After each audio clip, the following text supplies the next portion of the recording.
very welcome that you attend our meeting on migration and demography. I add saying to that. My name is Jaap de Zwaan. I'm from the Netherlands. I'm the former director of Klingendaal. I was a full-time professor of European Union law at Rotterdam University, Erasmus University Rotterdam. And I'm an honorary board member. It's very honored to be called like that. And we have an excellent audience. And again, this panel is about migration, the new pact, where also the state secretary yesterday made some comments about, but also the demographic developments in Europe, let's put it that way. We have an excellent panel. So to my right is Eugenia Kopsidi. She is a lecturer and staff member of the European Law and Governance School of IPLO, European Public Law Organization, which is an international organization in essence Greece. And Eugenia represents the Greek member of TEPSA. Very welcome to her as well. Then next to her is Georgi Kistovani. He is a research director of the Policy and Management Consulting Group in Tbilisi, Georgia, and he is the Georgian member, Georgian representative of our Georgian member of TEPSA. Then the following guest is Jean-Louis de Brouwer, Director of the European Affairs Program of Egmont, the Royal Institute for International Relations in Brussels. No surprise, he represents the Belgian TEPSA member. And I know, Jean-Louis, when we were starting to discuss justice and home affairs after the entry into force of the Maastricht Treaty, which you might remember happened in '93, and at that time, there was not such a thing like a Directorate General Home Affairs or whatsoever. It was a tiny little, a tiny little office, something like that. But look, the importance these issues have got in the course of time. Finally, but not least, Vera Messing, and she is a research program professor at the Center of Social Sciences in Budapest and director of the Institute of Sociology in that Center of Social Sciences. Now, as I said, the discussion is about migration and asylum, but also about the demographic developments in Europe.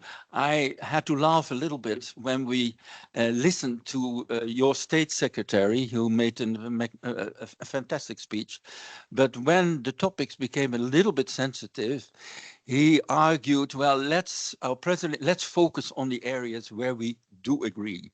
And obvious migration is a little bit a kind of sensitive issue here in Budapest and all over Hungary. We all know that. And he hinted already at the externalization of asylum procedure, et cetera, et cetera. Anyway, there are still certain areas not properly covered, by the way, by the new pact on migration and asylum. As you know, discussions started immediately after the Syrian crisis, 2015-16, and it took us a while, isn't it? The Commission put forward a proposal already in 2016 to improve the policy as it was at that time. But in the end, so in December last year, February, April, we came to certain final conclusions which have been finalized and published now on the 22nd of May in the official journal, just to give you the references, because it's over 1,000 pages, all these texts, I think 10 or 11 legislative instruments. Well, the one who will be dealing with the new pact on migration and asylum is Eugenia. So she will start talking and, well, you are free to talk about a number of dimensions of the pact. Then afterwards, I would like to give the floor to Jean-Louis de Brouwer, because he will present the demographic, so the delicacy and the sensitiveness of the topic of the democratic developments in Europe from a general perspective in light of a big project Egmont has been dealing with, a general perspective. And that means that after him, I will give the floor to Vera Messing, because she wants to focus on labor migration policy, more particularly in this country, Hungary. And that might be very interesting because everybody knows that obviously illegal migration has a connection with legal migration in the end, to the extent that it may be that third country nationals who in the end do not have the right to stay in the European Union might be recruited in the context of legal migration. But there are also other flows of movement of persons, either from within the European or from third country national, and she will deal more particularly. The case in point is the labor migration policy in Hungary. Finally, but not least, Georgi Kistovani. He is from Georgia, as I mentioned, so he will give a sort of perspective as a candidate member state, but no, not only about the new developments in the European Union, but also with regard to the handling of applications for protection of Russian, Belarus asylum seekers and whatever. And I hope he will give us some insight in this kind of new policy, how to deal with them. Is it upon condition? Is it temporary? How do you deal with it outside European Union? But certainly also Georgia, well, by and large, has to implement also the standards as we have developed them in the European Union. So I hope we have a very interesting panel. And without further ado, I give the floor to Eugenia to give her presentation about the new pact. And I think we have to respect the schedule slightly. So.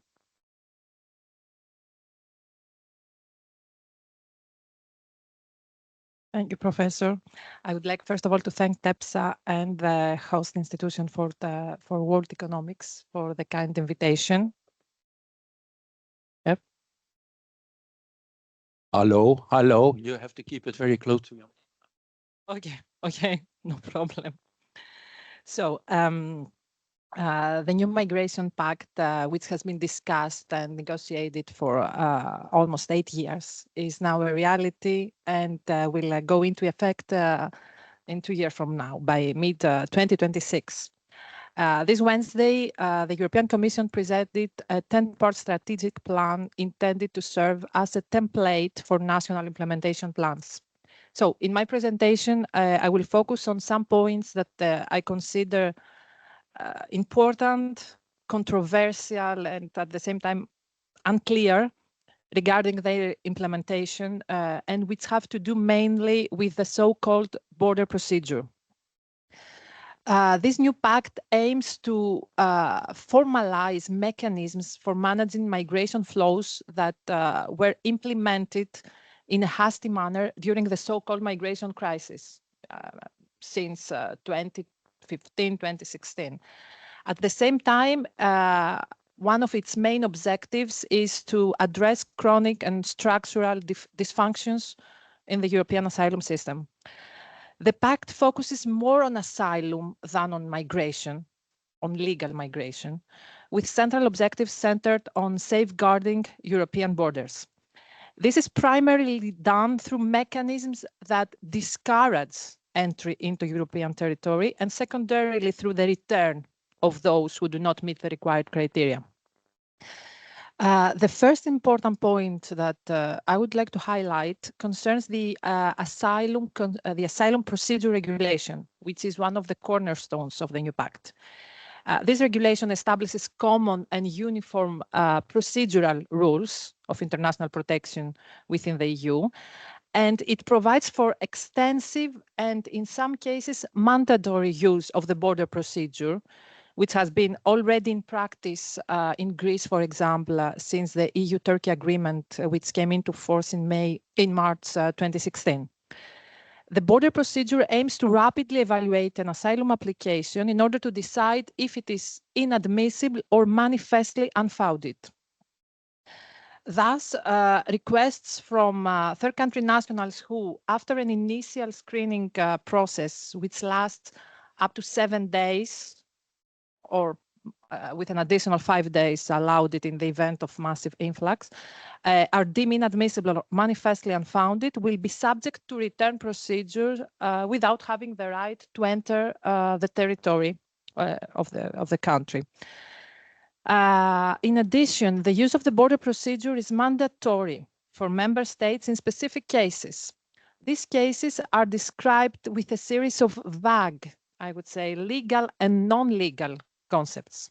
For example, according to the regulation, if the applicant may for serious reason be considered a danger to the national security or public order of the member states, or if he's making an application merely to delay or frustrate the enforcement of an earlier or imminent decision resulting in his or her removal from the territory of a member state, the state is obliged to consider the application according to the border procedure. This means that there is a considerable discretion left to the member states, which may prove problematic, in my opinion.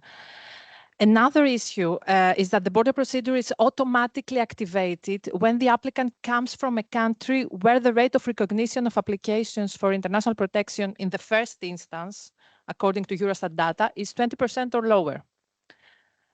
This would divide migrants into two classes based on their nationality. And apart from the obvious risks for the rights of applicants, this provision for automatic recourse to an accelerated procedure with limited, of course, guarantees circumvents the basic principle of asylum law, which is the individualized examination of requests for international protection.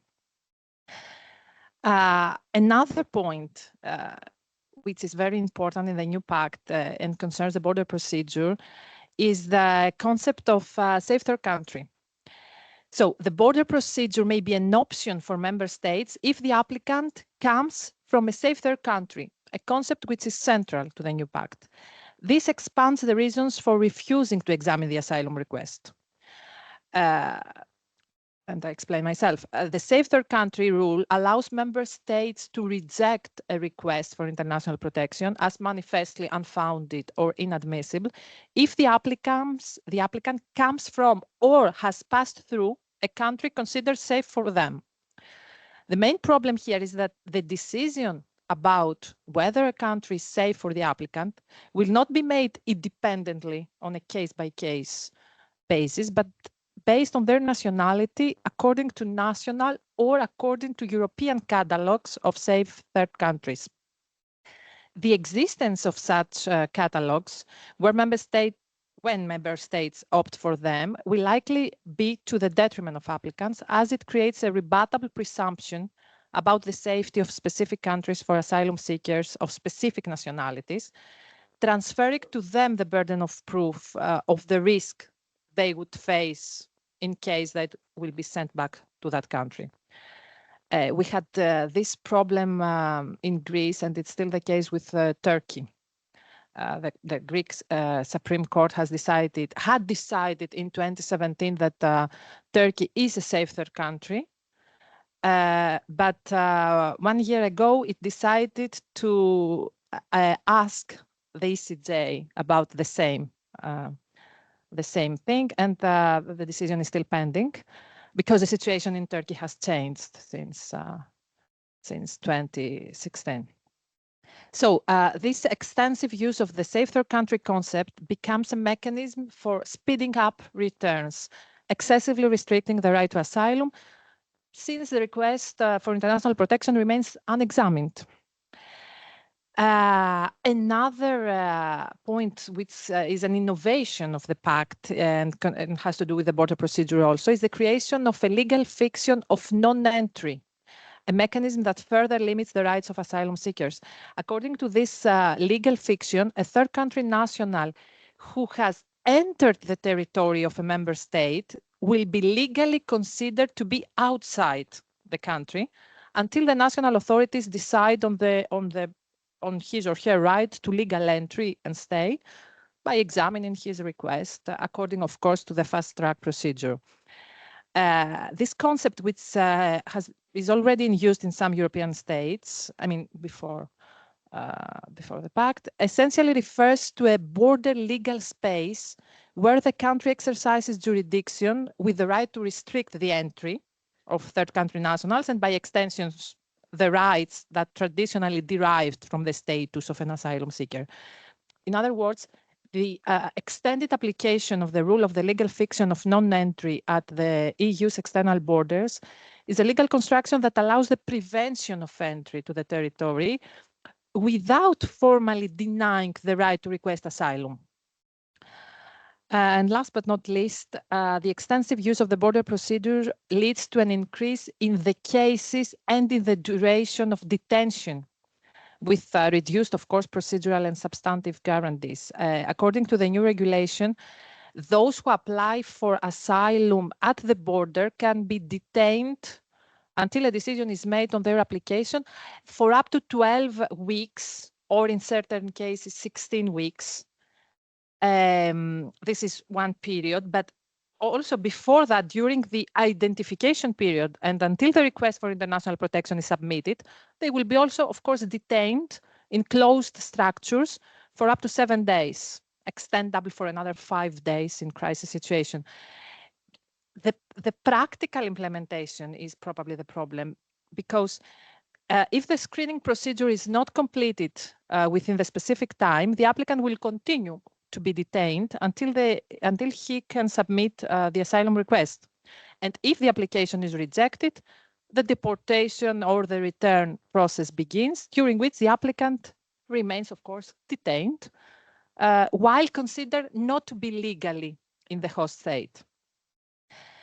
And it is widely known, in Greece we know that very well, that the return decisions often cannot be executed for various reasons, either because the states, the countries of origin, they don't want to accept their nationals, or because of the various difficulties the national authorities face in implementing these relevant decisions.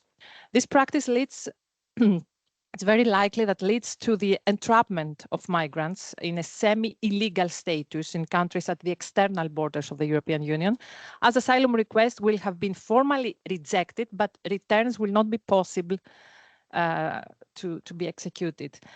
So we have situation of de facto detentions.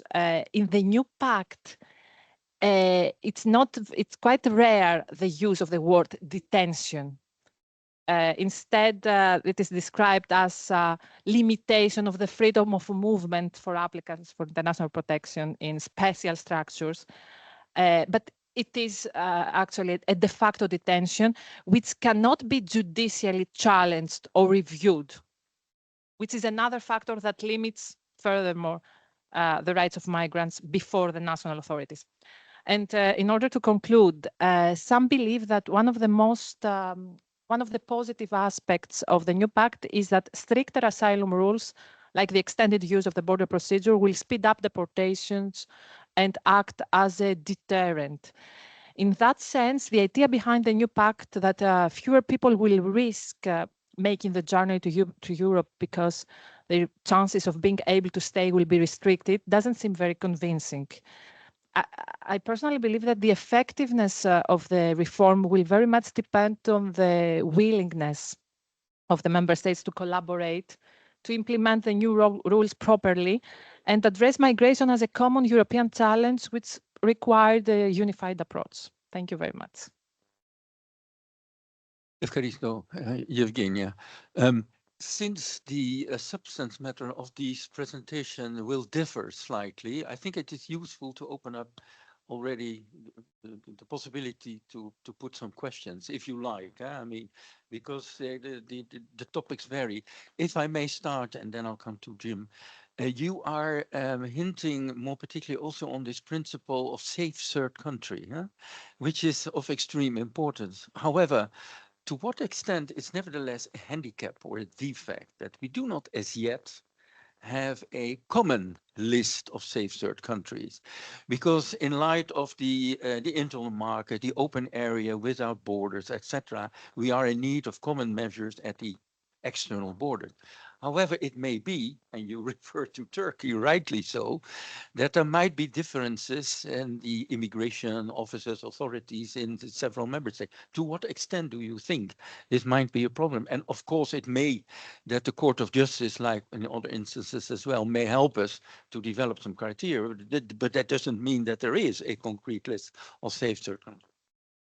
Thank you. Yes, the safe third country rule is a concept that existed even before the migration crisis, but we didn't use it for many reasons.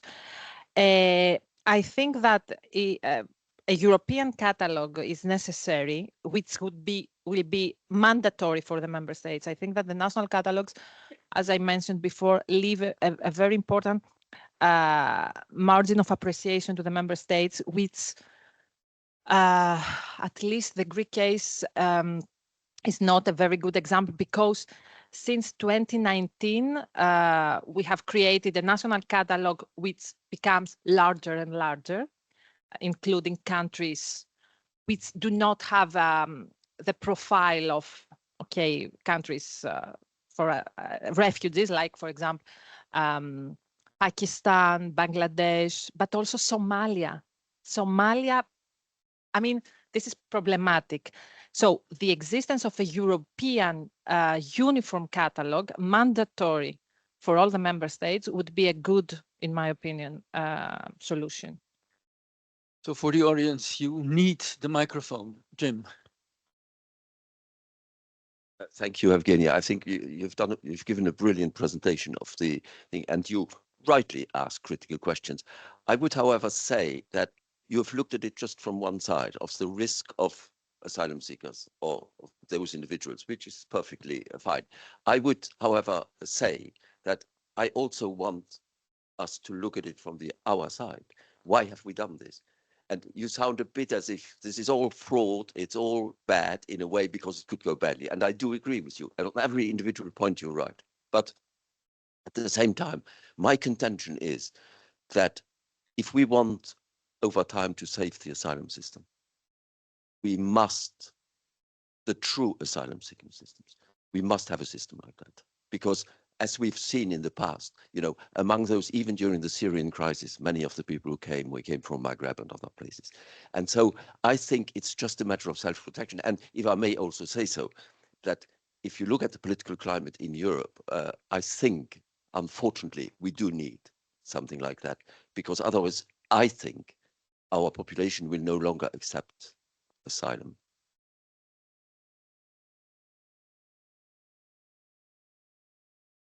And then we turn to the other panelists, if you don't mind.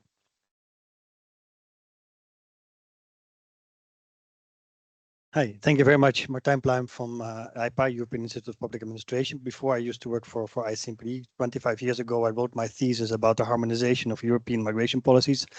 So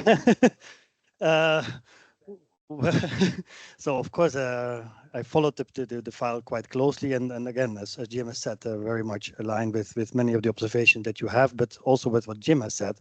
This was probably the last chance to really send a sign that, okay, there can be an agreement between 27 countries on one of the most sensitive topics that they can agree upon, and in a 1,136-page compilation of legislation.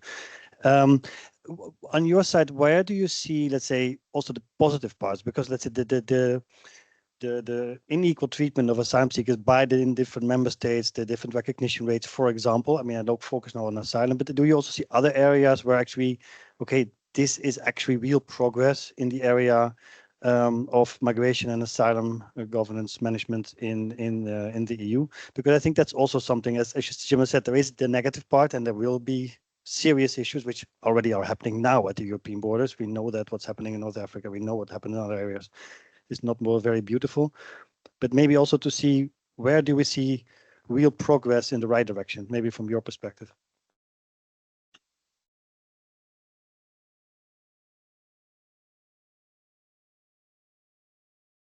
Sonia. Oh, you have another question. Okay, then we take you on board. Oh, but then I would like to continue.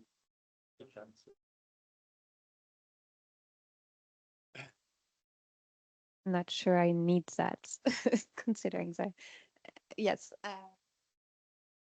Well, you have to put a microphone for the stream. Hello. Hello, people online. We are live streaming, Wow. All the eyes on us. Yes, and I'm Sonia. I'm part of the TEPSA Secretariat. I know some of you and others I don't. I wanted actually, well, I had a meeting a few months ago at the council to have a presentation of the new migration pact with a lot of other think tanks, who also raise concerns on the current situation, and they have done so for many months already. And it really felt a bit of a point where there was really not that dialogue anymore. But it's also came a little late, I guess, as the regulation has been already passed in several aspects. But I wanted to raise a point that also was raised at this discussion about the crisis situation that is embedded now in the Migration Pact, which I think also has raised quite a few concerns because of how arbitrary or sort of a leeway now it leaves to individual member states to enable the system. So I was wondering if you also want to share some insights about that, and if it's even something you've paid attention with, and also it's open to the other panelists if you have anything to add on that specific matter. So thank you. Thank you for your comment. Eugenia.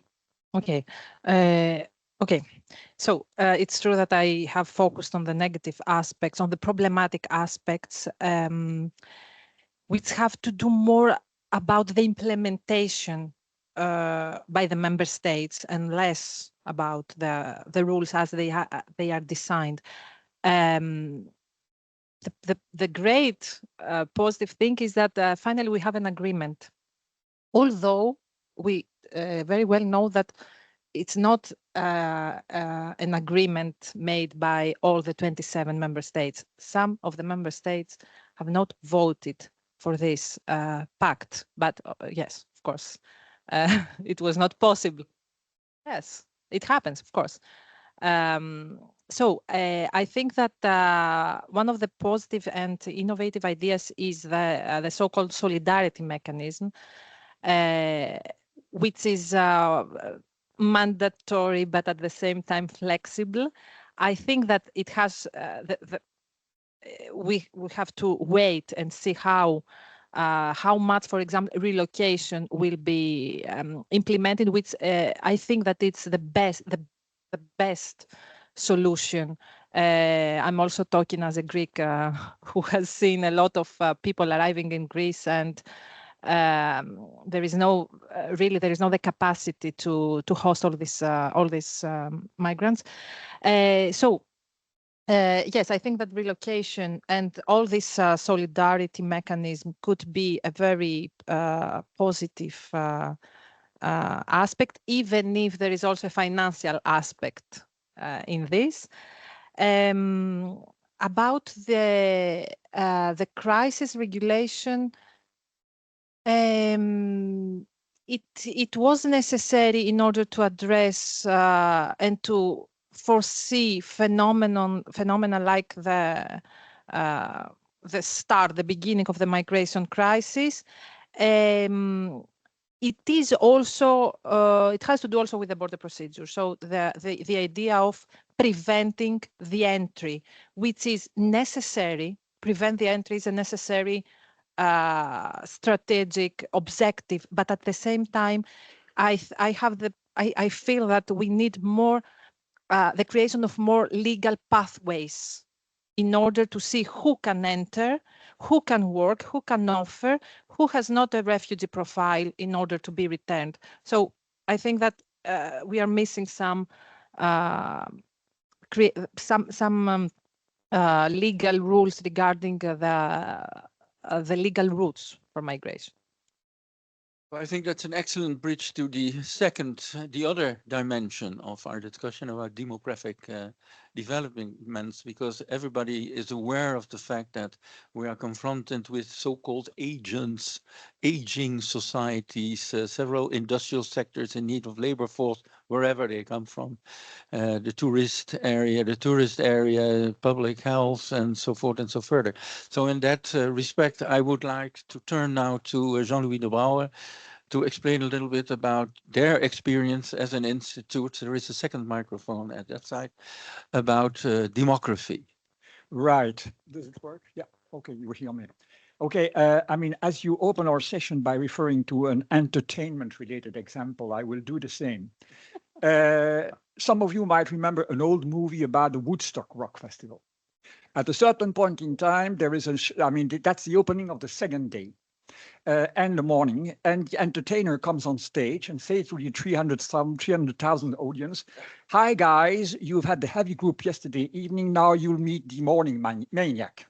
So I'm going to behave like a morning maniac and start bombarding you with facts and figure. Yes, the EU 27 population is shrinking and aging. What does that mean? That the working age population will go down by 58 million people by 2100.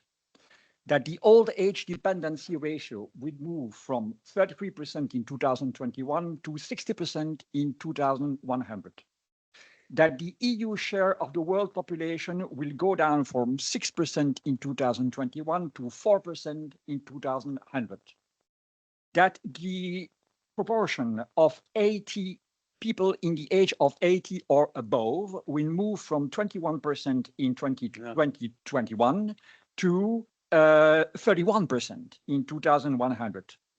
That the life expectation at birth, which is nowadays, last year at 81.5 years, from 81.3 in 2019, with very little impact of the pandemic on that. And by the way, everybody knows that the life expectancy of women is longer than the life expectancy of men.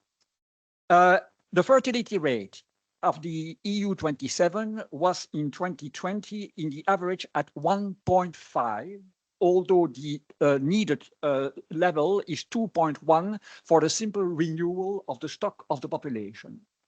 And of course, the situation is a bit uneven between member states. Those with the highest fertility rate in 2020 were France and Romania, 1.8. Those with the lower fertility rate the same year were Italy and Spain, around 1.15. Of course, we could also see differences concerning the life expectation, which is longer in Spain and Italy and shorter in Latvia and Romania. Last figures, the number of healthy life years in 2021 was for women of around 64 years and for men of around 63. This has numerous impacts, and it has an impact on almost all the topics which are on the agenda of this conference. It has impact of human capital and competitiveness.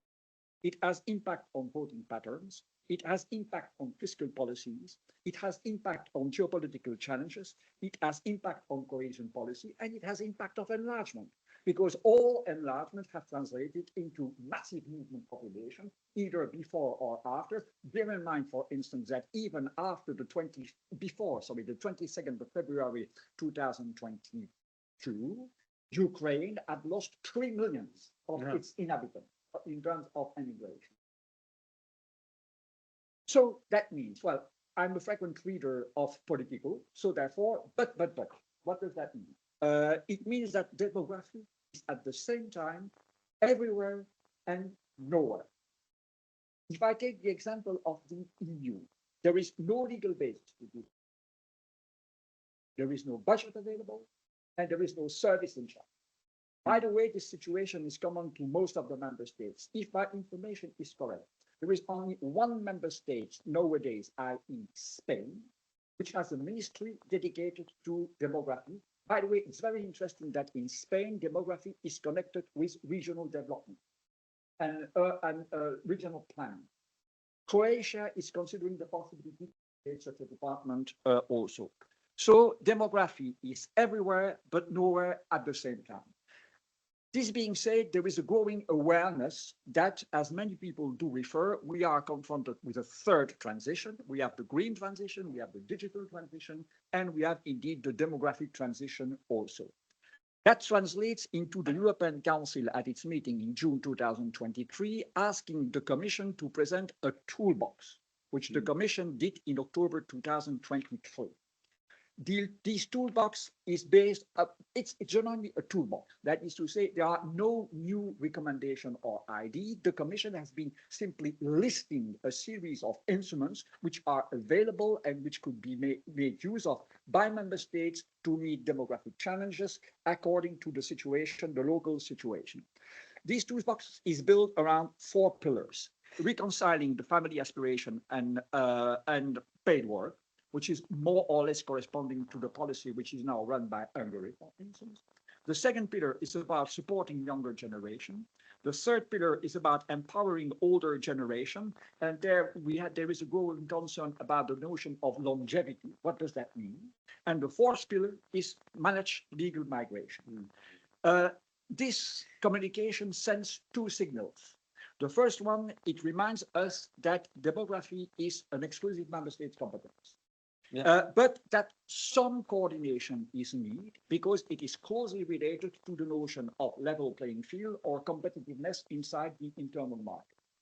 And at the same time, it stresses that migration is only one option to deal with the consequences of the demographic changes that I illustrated in the first part of my intervention.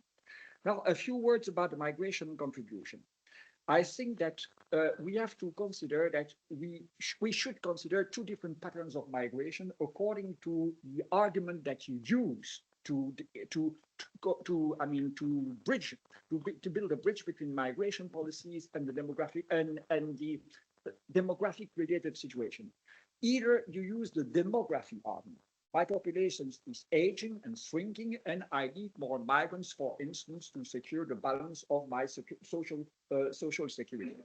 That means that in that case, you refer to settlement migration. That means that you refer to bringing people in with their families, settling, staying, probably becoming nationals at a certain point in time, but being there to stay. If you use it exclusively the economic argument, then you refer to the mobility of professionals.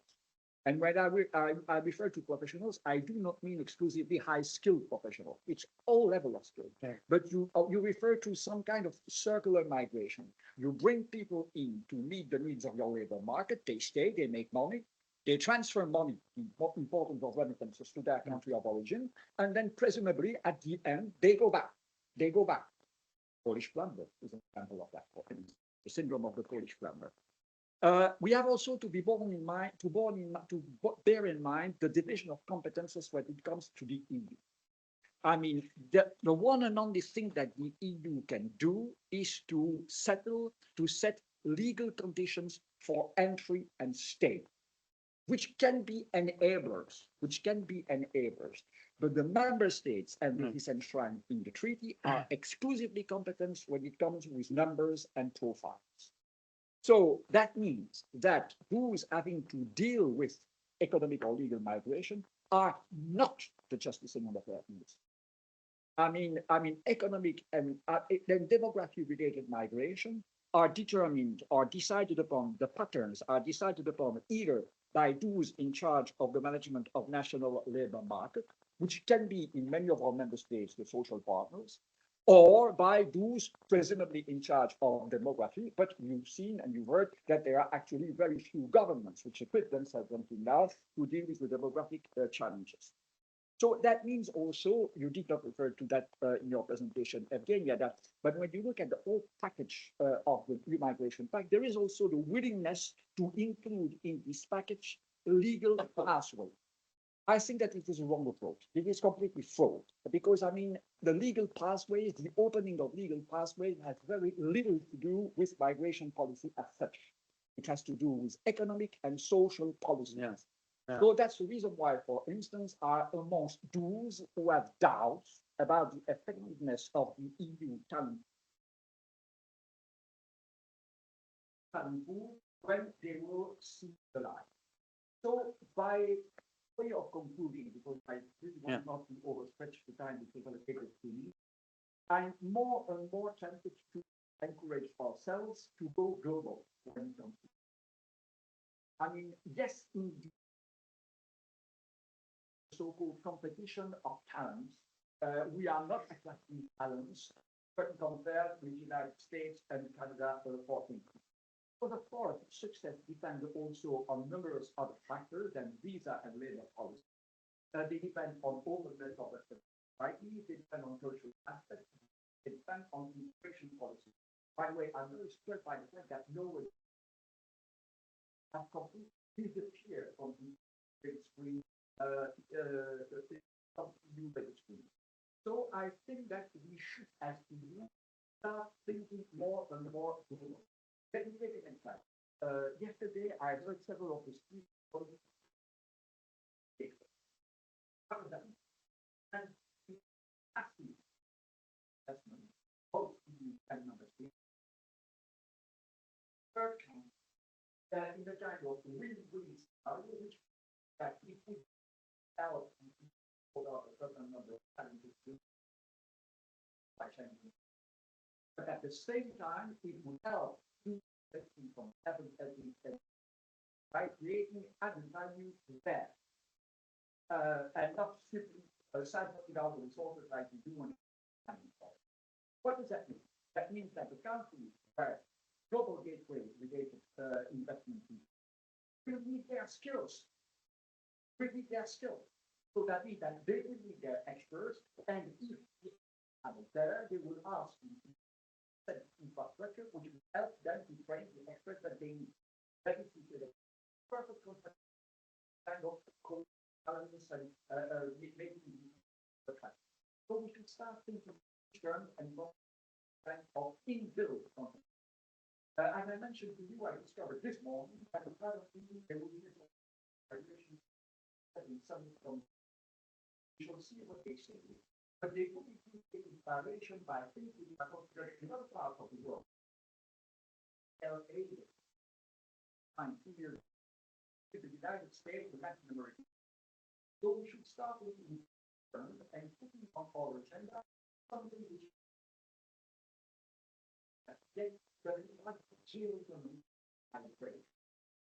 Yeah, thank you very much. It's a very interesting approach indeed, Jean-Louis. Thank you very much, because to that extent, there is linkage again with the asylum file. And yesterday in the recommendation of TEPSA, there was a reference to open partnership agreement with third countries. However, in light of what you were just arguing, we should not make use of these partnership agreements in order to create a kind of brain drain from these third countries to the European Union. That at least should not be our objective, isn't it? So thank you so much. Are there already some spontaneous questions? Yes, in the audience for you. A very quick question. I think one area was left out, which is intra-European migration, which is basically a one-way flow for the active population from poorer to more developed countries. How do you view that? Shall we take a second question, if you don't mind, Jean-Louis? I thought you were hinting. Okay. Are there any other questions? No? Okay, Jean-Louis. No, but that you're absolutely right. That was I was referring to. I mean, when I took the example of the Polish plumber. I participated recently to a workshop when a very interesting report was presented by a Polish think tank about the overall impact of the EU enlargement since it took place 20 years ago.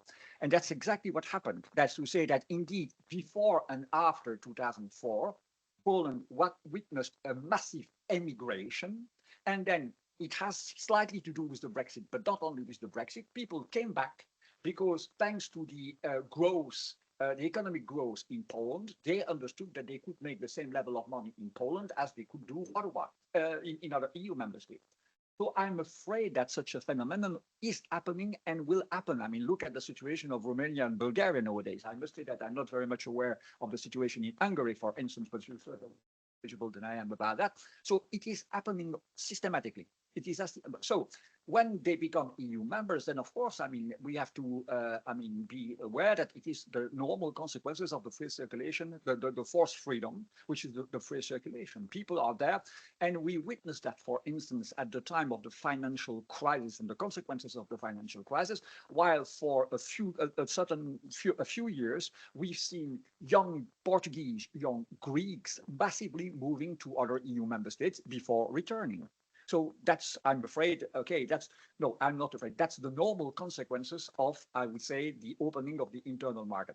By the way, it's very interesting also to spot that in his very famous report, Enrico Letta is, supporting the notion or promoting the so-called right to stay.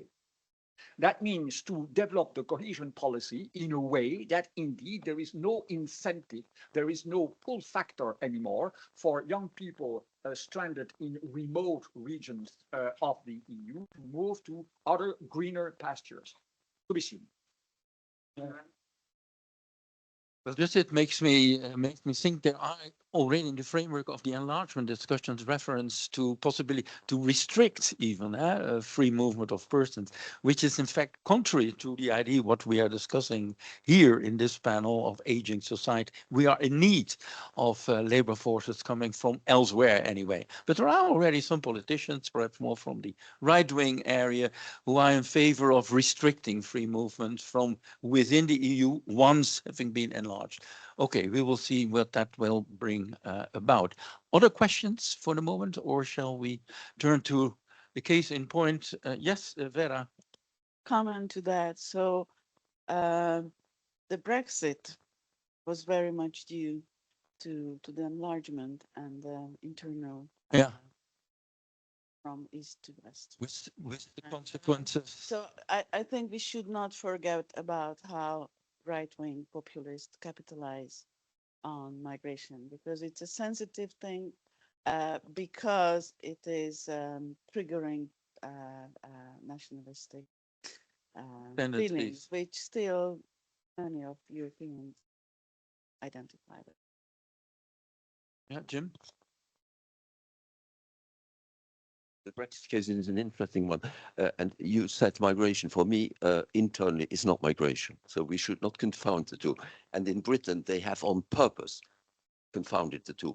They talked about migration indiscriminately, whether it was from outside or free movement inside. Secondly, the British, of course, were the ones who did not, all the other countries except Ireland and Britain took a 7-year period to make things smoothly. And the British said, we don't need it. And then they turn around later on and say it's outrageous what the union has done to us. Aware of these days. Yeah. Okay, thank you so much. But we can come back to this topic, but we will turn now to Hungary, Hungarian labor migration policy. You have the floor with a couple of slides. Yeah, I hope it functions. I think I will look at them because nobody uses slides, so that's just okay. So it's up to you. Thank You're free. Or do you need the slides?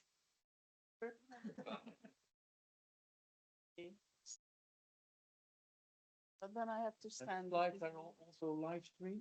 Okay, able to follow. I don't know what the audience is. Okay, wonderful. Thank you. So so my name is Vera Messingers. Thank you very much for the introduction.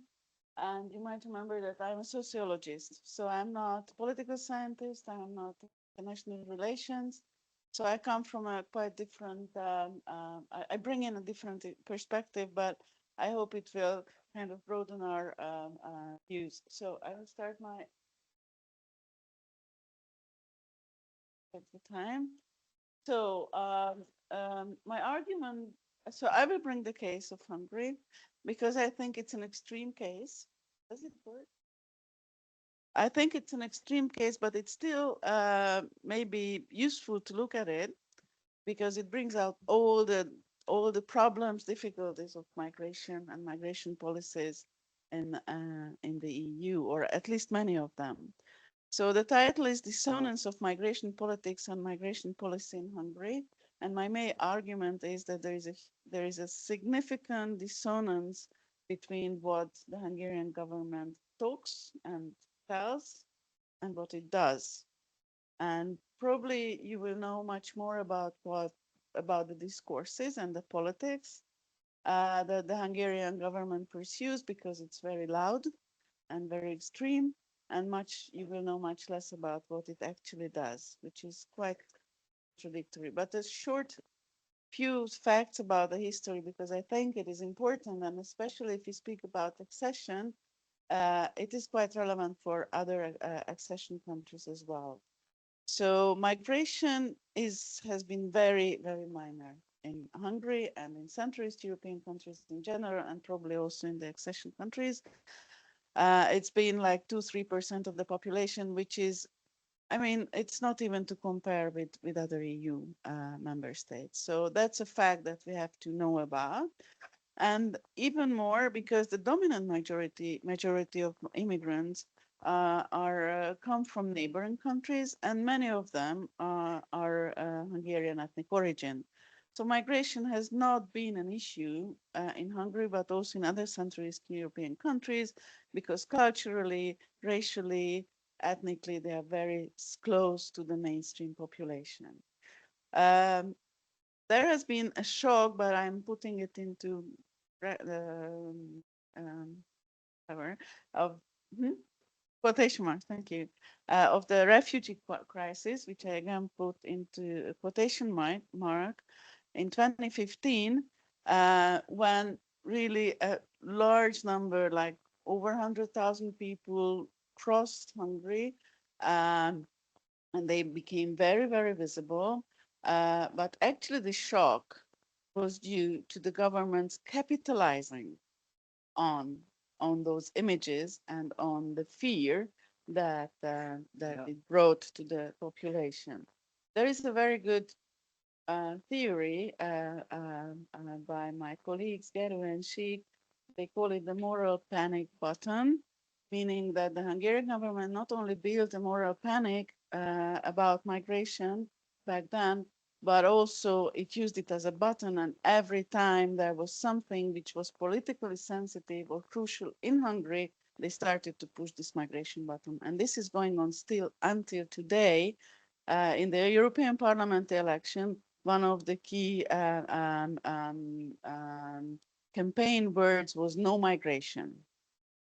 On the other hand, if I may allow, your reference Slovakia, Serbia, Romania, is that not also a reference to the history of Hungary in a way? Yeah, but Central East Europe has this very complex history. I'm not going. I didn't think to go into the history, but yeah, it's a. Yeah. Of course, there is a very complex history and a very diverse population in all of these countries, and very big diversity of borders moving back and forth, and populations changing, and most of the time not very nice history. But yeah, but that's very much characteristic of the whole region, I would say, but also to accession countries. So if we think about the Ukraine, it's the same story, or the ex-USSR country. Okay, so these are just some charts showing what I'm trying to say, that migration has been very small, from 20 to 60,000 people. The red is a correction, because in 2010 or 2011, there was a law that allowed Hungarian ethnics become in neighboring countries to become Hungarian citizens. So they migrated as citizens, and so it's corrected. But anyway, it did not surpass 60,000 people, which is like Hungary's 10 million. So it's very small, still very small.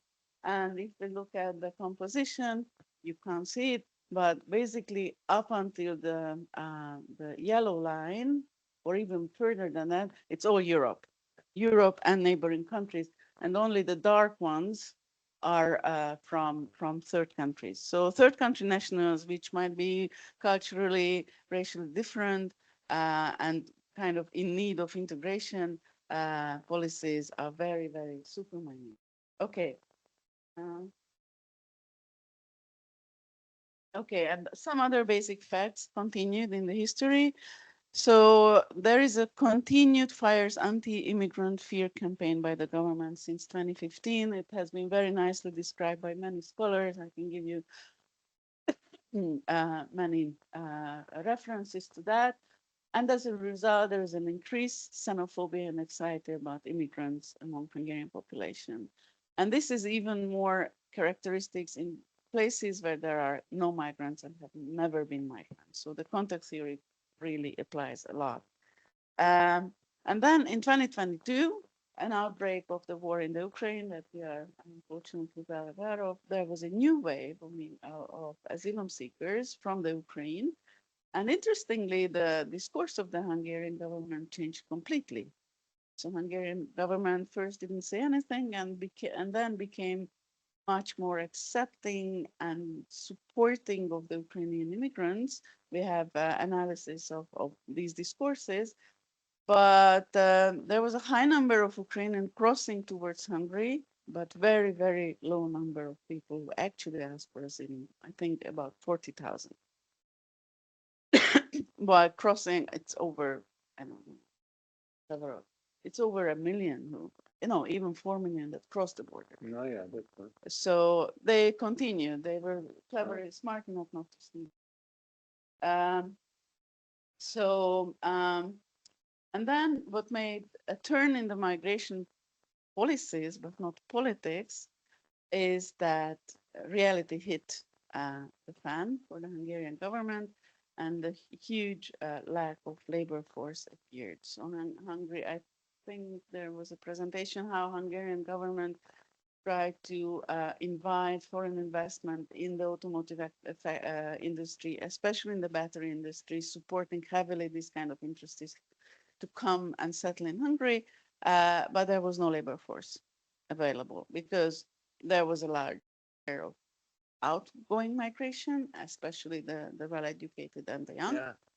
and no labor force for these factories. So this is what I call a illiberal immigration regime, a dissonance of migration politics and policies. So migration politics remains very hostile to immigrants, especially to asylum seekers in general. Also discursively, there is a continued anti-immigrant propaganda. Even in the 2024 European Parliament elections, one of the key campaign words was no migration, no gender, no war.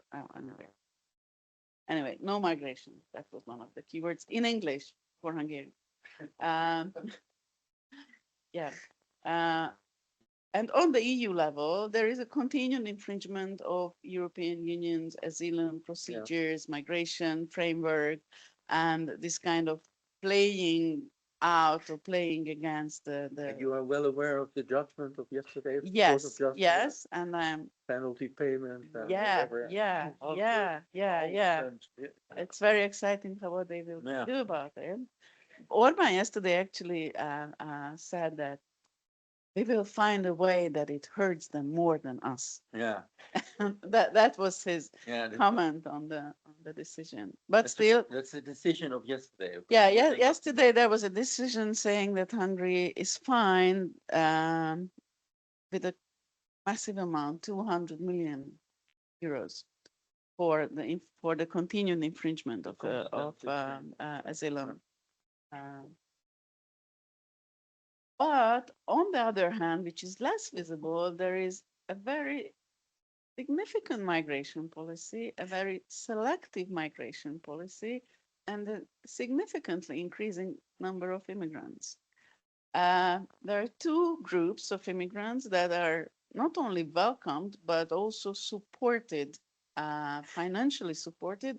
And one are international students. There is a Stipendium Hungaricum scholarship schemes that invites and pays fellowship for third country national students from specific friendly countries, including China, but not only China, ex-USSR countries, but also, for example, Mexico.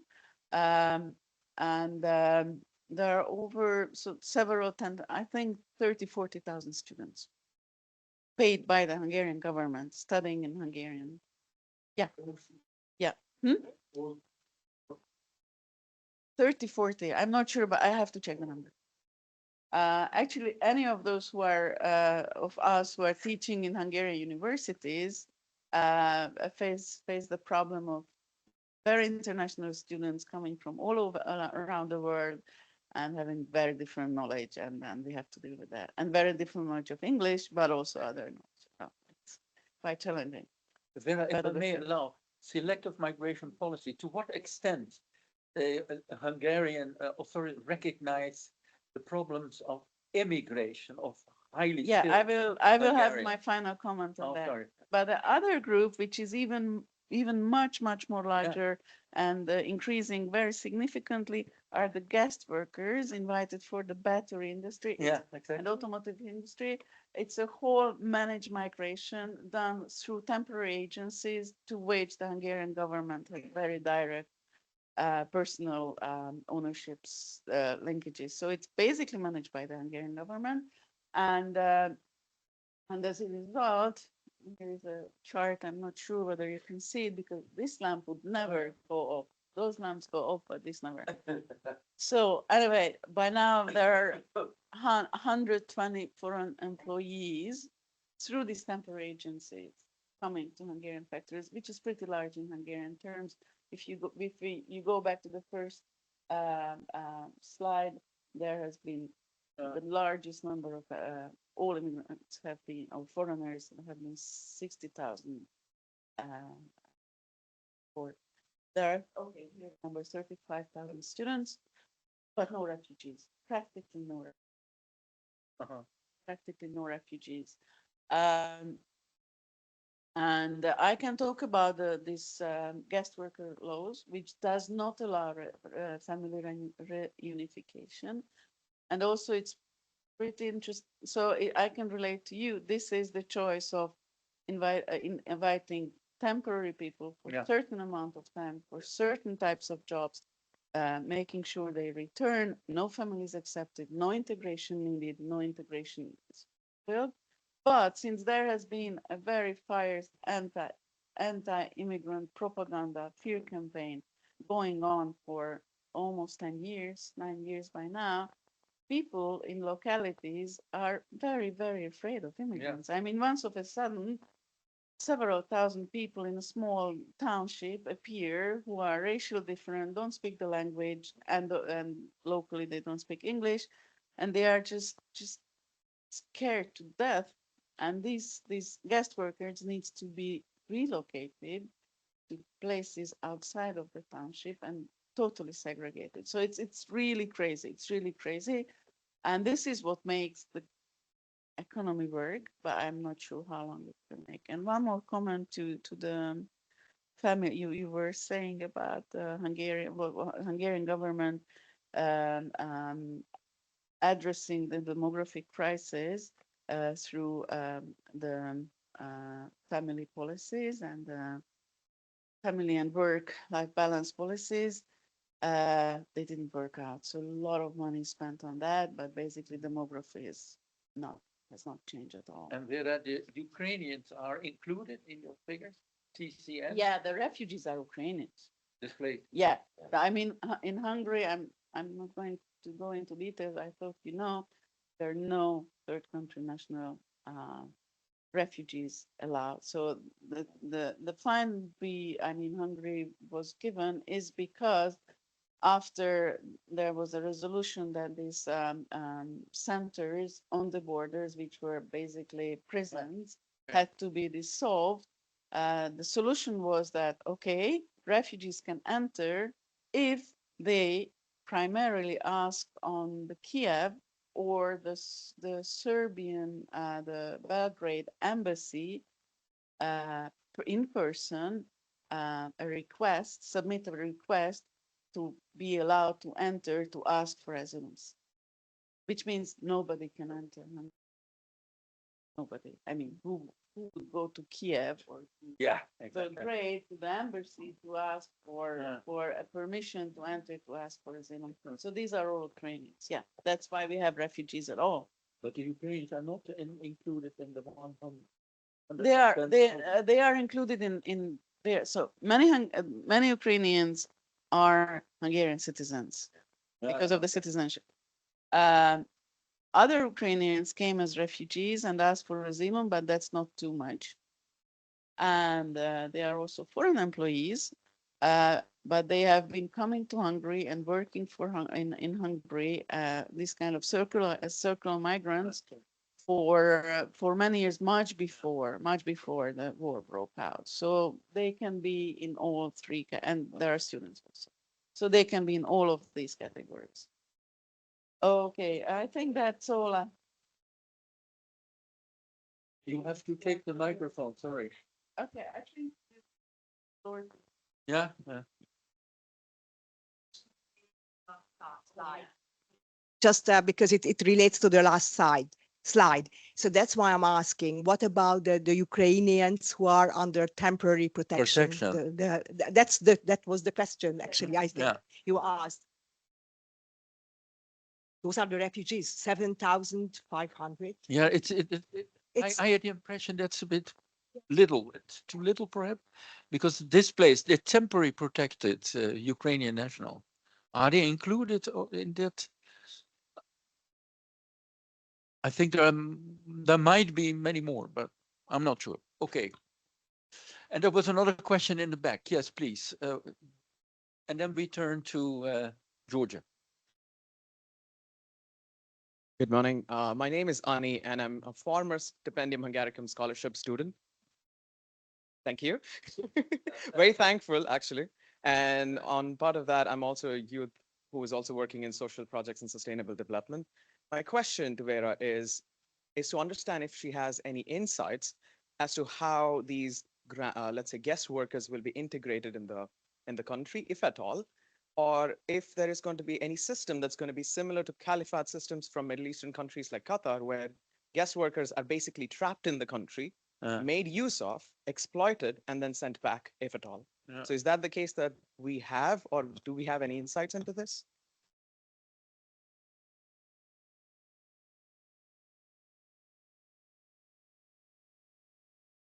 Thank you very much for the question. I think you hit the point. It's quite novel. So the system is like maybe 2 years old. So we still don't know how it's gonna work out. I would say between the two, there is no integration foreseen and no efforts for integration. Many of the guest workers are segregated also in their residences. And they are exploited to a certain extent in terms of not being allowed to reunite with their families. In terms of where they live, it's very poor conditions. But I think they are paid. Their pay is not lower than the minimum. It's even higher. It's even higher than the minimum wage. So in these terms, they are not exploited the same way they are in Qatar. And they are also not trapped in the sense that there is nothing that prevents them from returning. But certainly it's a temporary, and it's meant to be temporary. That's why it's not allowed to reunite with the family here. So but I have submitted several proposals to study this phenomenon because this is very new.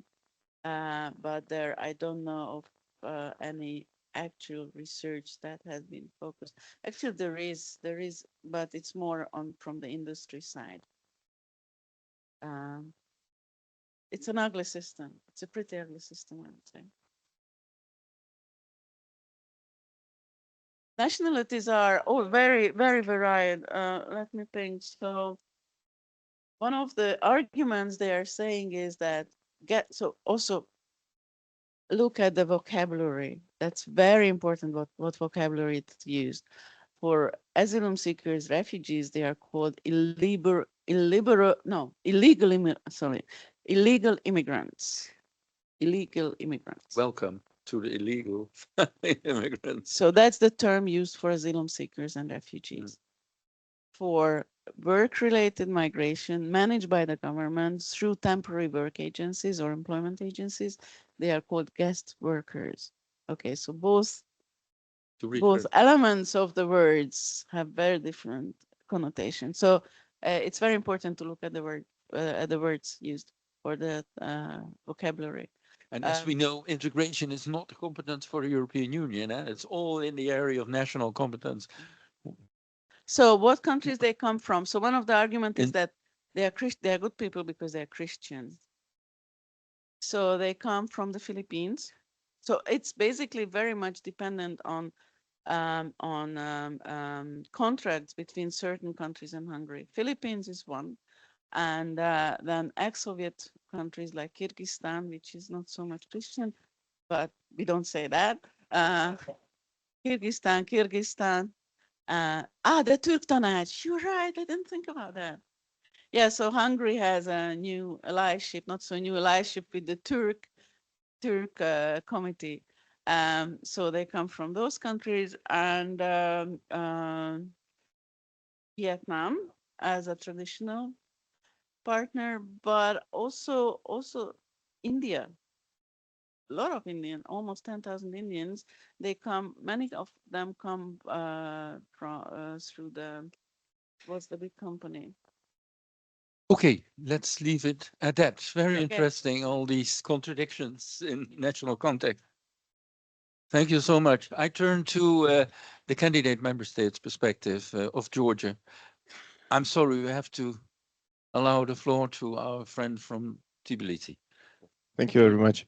First of all, thank you for inviting. And I will talk from the perspective of a candidate country like Georgia. And of course, I can generalize, but I assume there are similarities in other candidate countries related issues on migration. But first thing what I want to say is that during this discussion, it's obvious that migration is seen in European Union and in member states as a problem.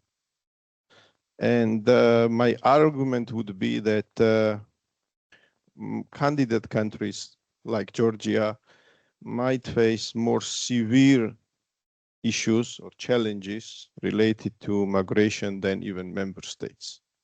And I will try to showcase this during my short speech. During the discussion, I will talk separately about issues immigration and immigration because they are both relevant. And if you talk only just about migration, maybe it's possible to miss a point.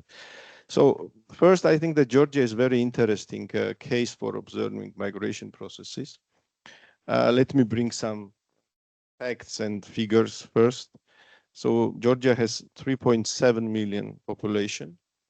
And in the last 12 years, approximately 300,000 Georgians or Georgian citizens left Georgia. And it's about 9% of the population. I think it's huge. But parallelly, approximately 260,000 persons, foreigners, immigrated into Georgia, which is around 7% of the population. So there are two parallel processes which are taking place and which are making migration issues in Georgia quite peculiar and at the same time challenging. First, about triggers. Related to immigration, I would say there are a few triggers. First of all, it's started with association agreement with the EU, then visa liberalization process, and parallelly, there is a process of building a diaspora in the US. So those two, that's why I would say that main destinations for Georgian immigrants is EU and USA. And related to immigration, the main trigger of this expansion was war in Ukraine and Russian aggression in Ukraine, and around 110,000 persons immigrated after 2022 into Georgia, and the majority is from Russia. It's around 75,000 Russians, but also Ukrainians and people from Belarus. When we talk about root causes of these processes related to immigration.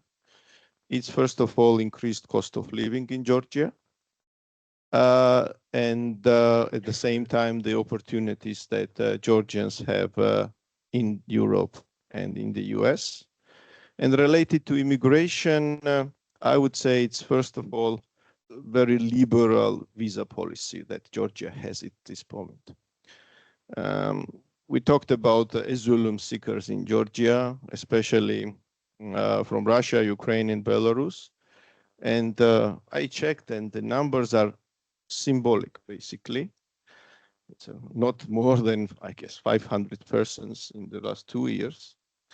And when I'm talking about liberal visa policy, it means that basically more than 100 countries have visa-free regime for Georgia.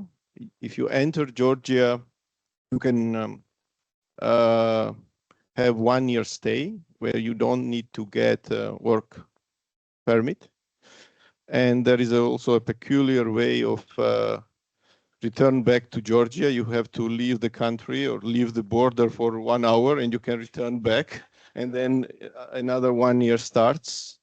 So it is quite unique and very liberal one. And Russians are getting used to this opportunity, especially. And so that's why this issue of asylum seekers is a non-issue for Georgia, because people who are in Georgia from abroad, all of them, and also it's very easy to get work permit if you're not under this visa-free regime countries, because if you have a contract in Georgia, you can get this work permit without any problem.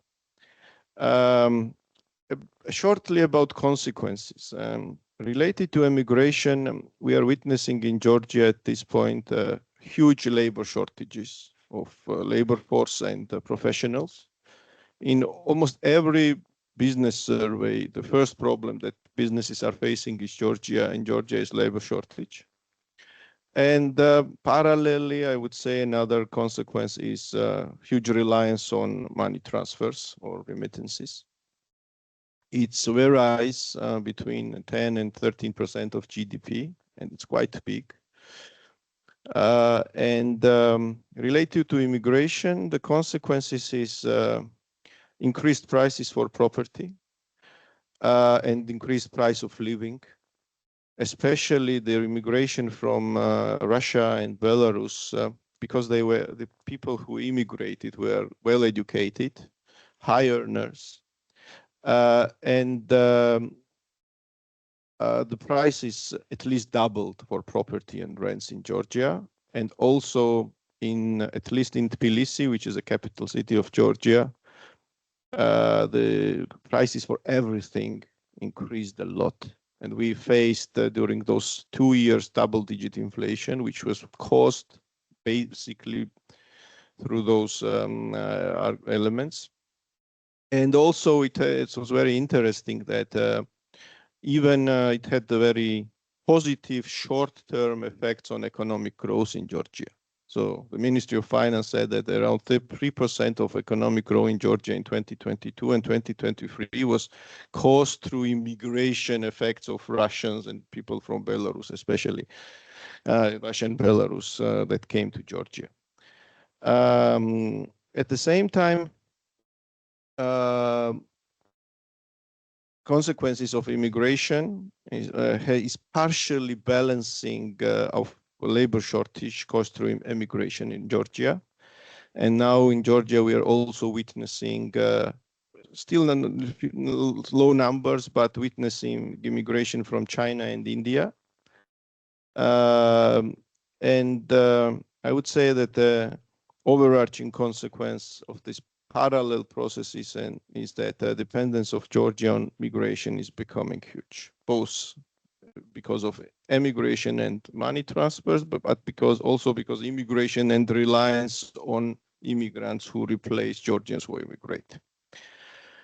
Very briefly about challenges here is that I checked this sixth report under the visa suspension mechanism of 2023, and there is underlined that Georgia faces challenges from the perspective of unfounded asylum applications and irregular stays in EU member states. Because as we all understand, the large number of Georgians who are emigrating to EU are illegal immigrants in this regard.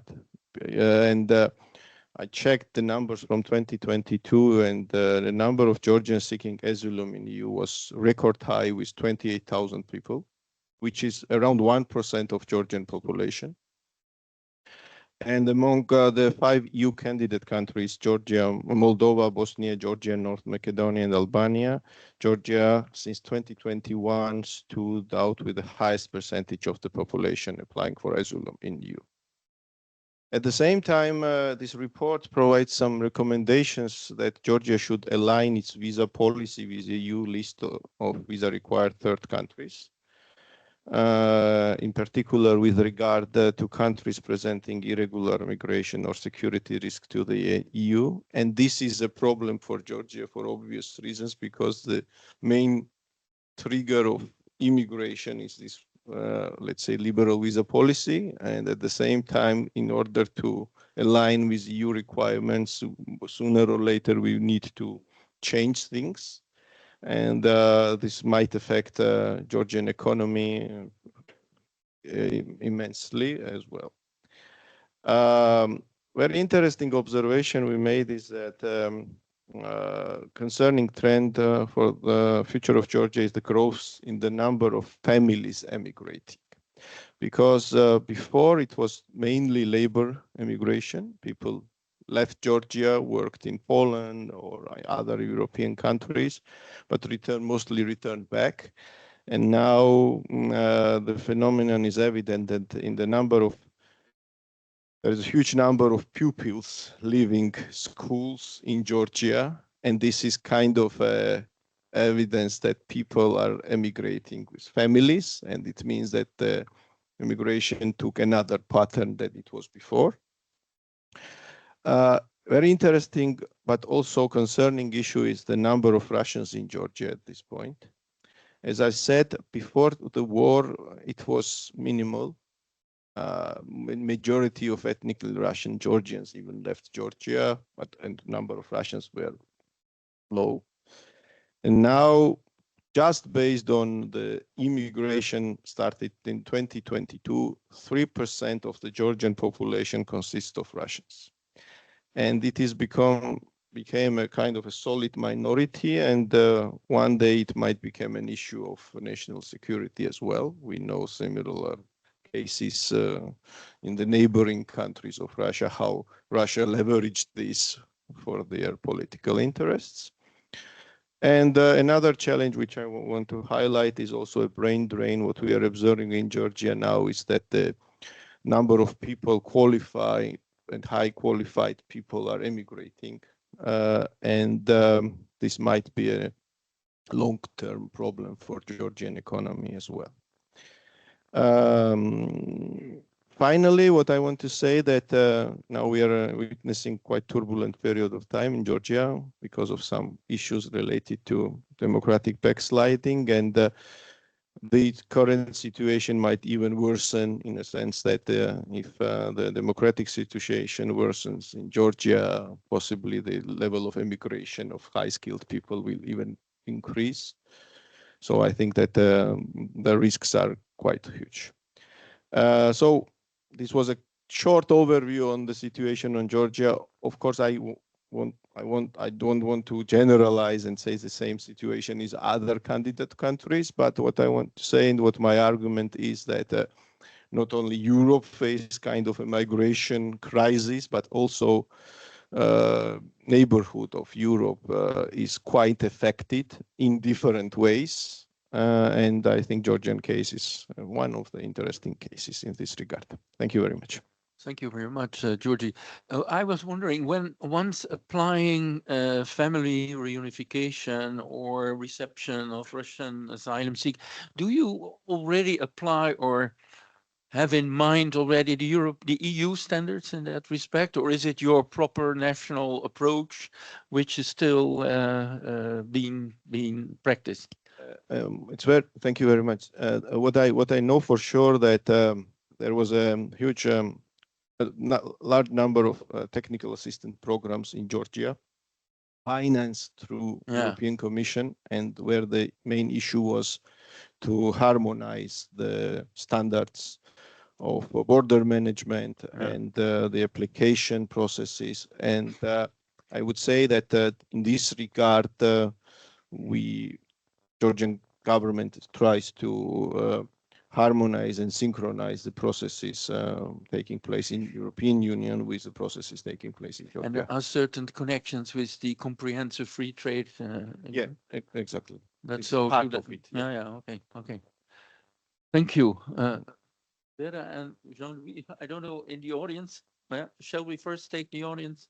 Martijn, if you want to come in. Upon the condition. Thank you. Could you maybe say a bit more about the challenges related to integration? I mean, the sudden arrival of such large numbers, both of, you have people from neighboring countries, but also from other countries. I know a few years ago when I was in Tbilisi, there was some protest against all the shisha bars on the street. How is the Georgian population and the Georgian government able to support integration of such large increase of migration? Very good question, because it's a very difficult question. I would say on a government level, there is no coherent policy in this regard. Regarding the attitude of the population, it's mixed. In 2022, it was very interesting, and I can tell shortly about this, that basically the data on immigration and country entries was quite transparent. And after it was obvious that the number of people from Russia is huge that are coming to Georgia, Ministry of Internal Affairs even stopped to publishing certain numbers because it became a huge political topic. And so they decided not to publish. And I remember in 2022, it was almost impossible by the end of the year to know the certain number, how many people from Russia immigrated to Georgia, because it was huge. But anecdotal evidence showed a lot, because in Tbilisi, it was obvious, you hear everywhere Russian language. And the same was in Batumi, which is the second largest city in Georgia. This is very interesting case, and I would refer to previous presentation, because basically the current Georgian government is very much a national pride, identity, but at the same time, the reliance on immigration is so huge because of labor shortages and because of other elements, foreign students as well in Georgia. It's also a big issue and big source of income for higher education institutions, that it is tolerated a lot. So I would say here are some similarities with Hungary. There are some similarities in general in Georgia and Hungary in the recent period of time, but here are also some similarities that that we are at the same time tolerating immigration quite well, and at the same time the politics is very much national, and so it's mixed. And sorry to add one thing, and if there are some let's say protests or something like that, they are most likely kind of orchestrated through some political groups rather than organic, I would say. Wonderful. Everybody would like to go. Perhaps, but Vera and Jean-Louis, and that's, I think, where I would like to, and perhaps for Jean-Louis, you mentioned in this beginning of your presentation about, well, this is a different, well, in the course of your presentation, this is a different discussion, different approach. What could the European Union do to get more grip on this subsidiary part of the migration problem? What can we do? How can we organize ourselves? But let's start with Vera, and then Jean-Louis, and then we put it.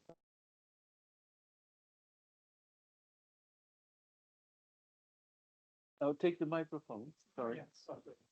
You have to be very. I'm trying to look at the attitude data on Georgia immigration attitudes, but I still need some time. But what I want to say is that although Georgia is a small country, but I think it's very significant in terms of as an example or a case of accessing countries and the issue of immigration. And the one important question, but I almost sure I know the answer, how immigrants are distributed geographically. I guess most of them are in Tbilisi, right? And but the bigger question is how the Russian, because they are the largest, and I do agree with you that it might cause a security problem, especially if there is a nationalistic government taking over in Georgia. Whether they are living segregated or they integrate, and whether Georgia has, but you already answered the question, any policies on how to manage their stay and integration, and because I think that's a key issue. Very brief, I observe no real policy in this regard. They are living quite segregated, I would say. In Tbilisi, they live in certain districts of the city. They open their own cafes, restaurants, salon. It's very much a kind of a little Moscow in Tbilisi, like that. So, if I can say so.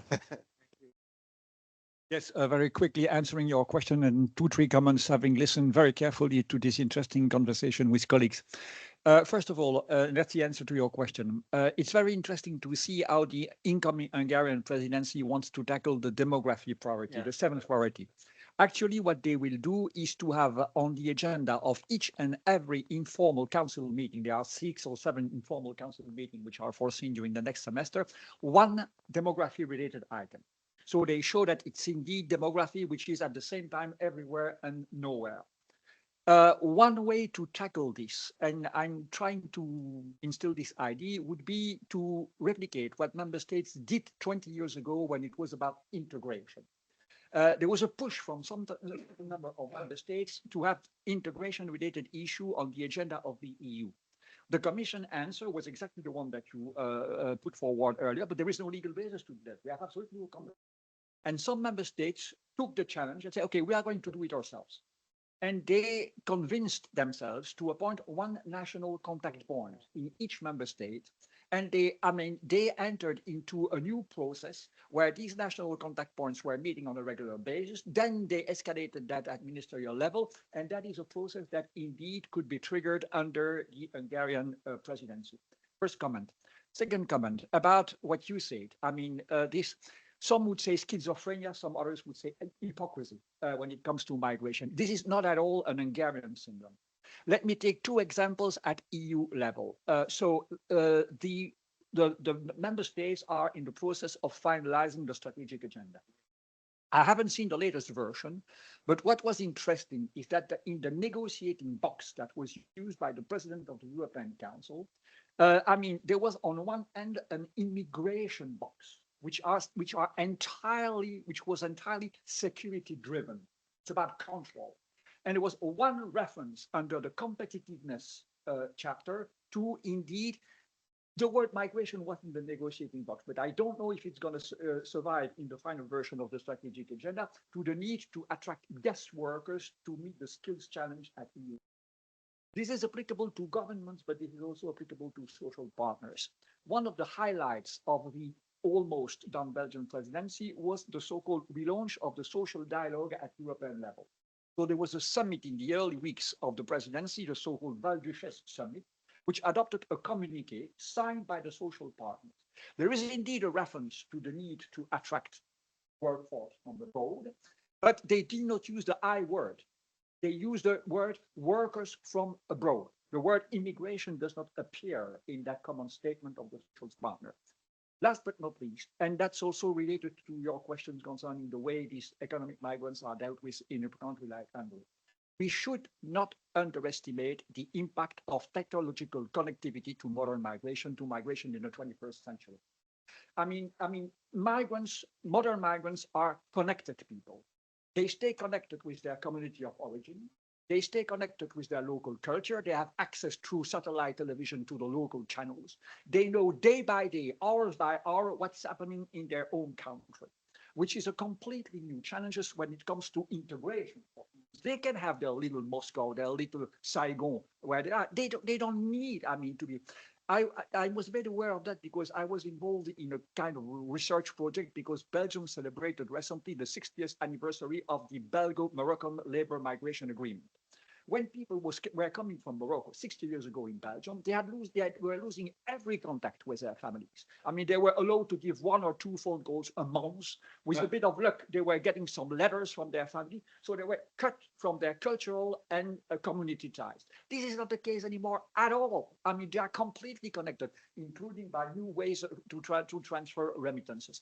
And of course, I mean, I think that when I was pleading for us going global thinking migration, we should also include this dimension. I mean, okay, I mean, I did not refer to the new fashionable concept of digital nomad, but just let me remind, by way of conclusion, one anecdote. 20 years ago, Germany made a big splash and advertising. We are going to give 50,000 visas for Indian IT specialists because we badly need them. It took 2 weeks to Lufthansa to go public and announce that they were delocalizing their accounting service to Mumbai. So that shows that, okay, I mean, we are venturing into a completely new area and that we should probably start changing our ways of approaching this phenomenon. At least we have discovered this is a common problem again, although essentially in the area of national competences, but as has appeared in other areas as well, through coordination, through consultation, and you mix and you connect competitiveness, as you said, digital society, etc., etc. So I think it's worthwhile to follow these developments and try to connect all these dimensions of our discussion. Okay, I feel a little, okay, we still have some time for a cup of coffee. I would like to thank the panelists. I would like to thank our colleague from the Institute for the technical support, and I thank you for attending this interesting meeting. Thank you so much.